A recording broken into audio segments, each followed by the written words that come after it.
Europe, the performance in France especially.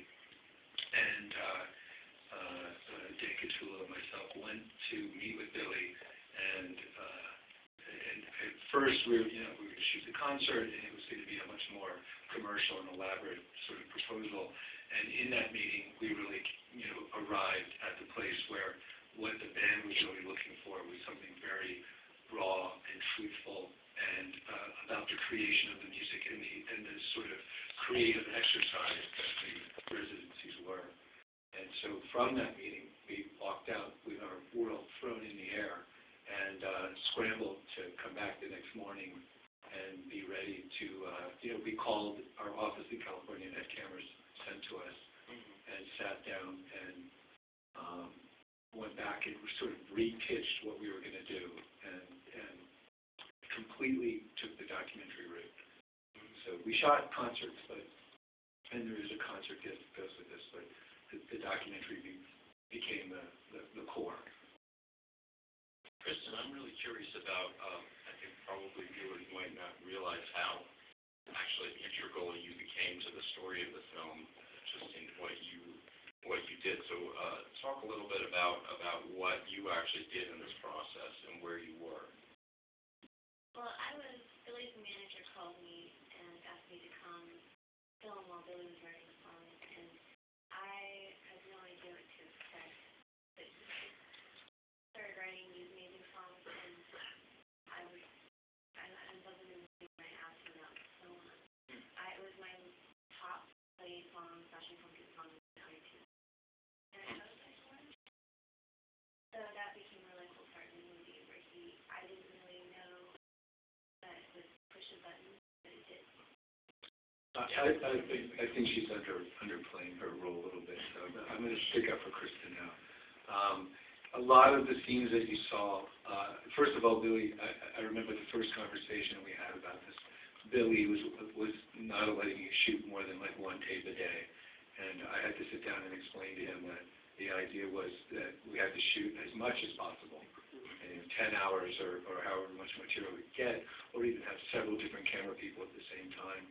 Kristin being the person that would be with him, consistently.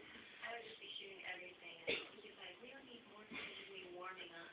So Finally, Jack stepped in and said, listen, just let her shoot. So, but unfortunately, you know what you're asking for.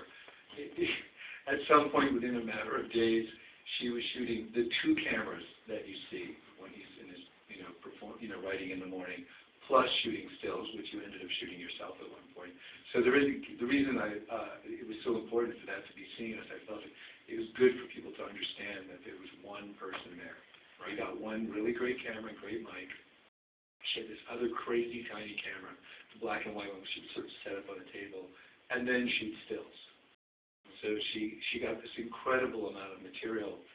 We would be 3 hours into our day, which would be 10 a.m., and she had already shot 3 hours of material, like times 2. So 6 hours of content every morning by 10 before we went to start shooting rehearsal and before shooting it. Text me in the morning if he was up and start writing. And what time was that? Well, it could be really like 7 a.m. And I would just be waking up because we would, the concert night before we pretty late. And I'd race over and he'd already be writing. So I'd just be like, all my cameras would just set one up. Whatever was ready and available.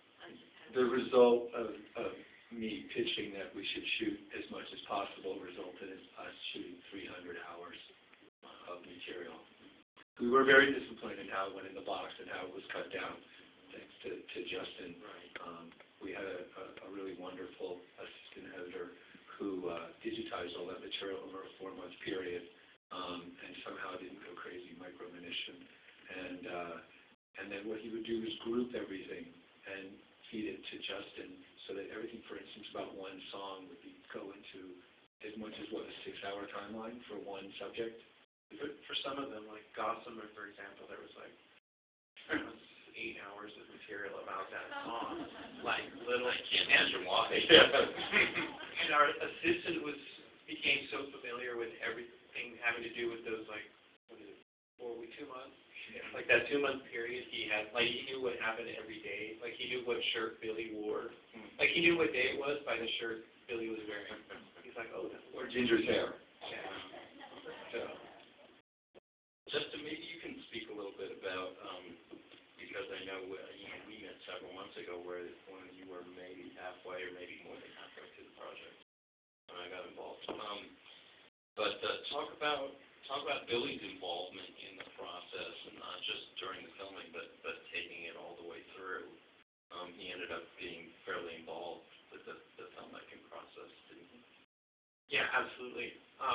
It's kind of like what David Wilde says, that he really is a visionary artist, and that doesn't only apply to the music, but it applies to any kind of visual, interpretation of what he does. And, having worked with him on this and now 2 music videos, it's clear that he's always going to be really closely involved with anything he does in this medium. And he would come in for meetings, he'd watch, cut, give us notes, and at the end, he actually spent 2 weeks? Yeah, 2 weeks with me every day, going cut by cut, scene by scene, making sure that everything had the right feel. and really, the note that he gave us most was it truthful? Was that correct? Did it fit what really happened? And was it truthful? And he wasn't embarrassed about things. You see him in his nightgown in his bedroom. You see him really be very truthful in the talking about Soma. He was never scared of those things. And I think that, it was never a place where he said, take that out as much as, is that truthful, or have you guys gotten this 300 hours cut down so that it's so concentrated that it's no longer truthful? You have to, make it feel natural.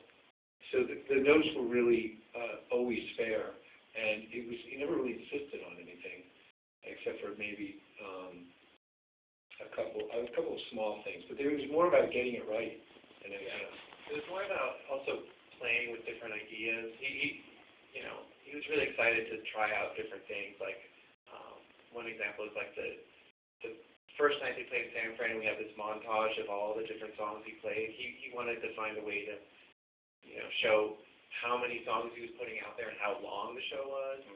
And so that was, something we didn't think we would do, and we ended up playing around with it. And he would sit at this, he bought this keyboard on eBay, this The LCA. 70s game show keyboard, which he wrote a lot of the score.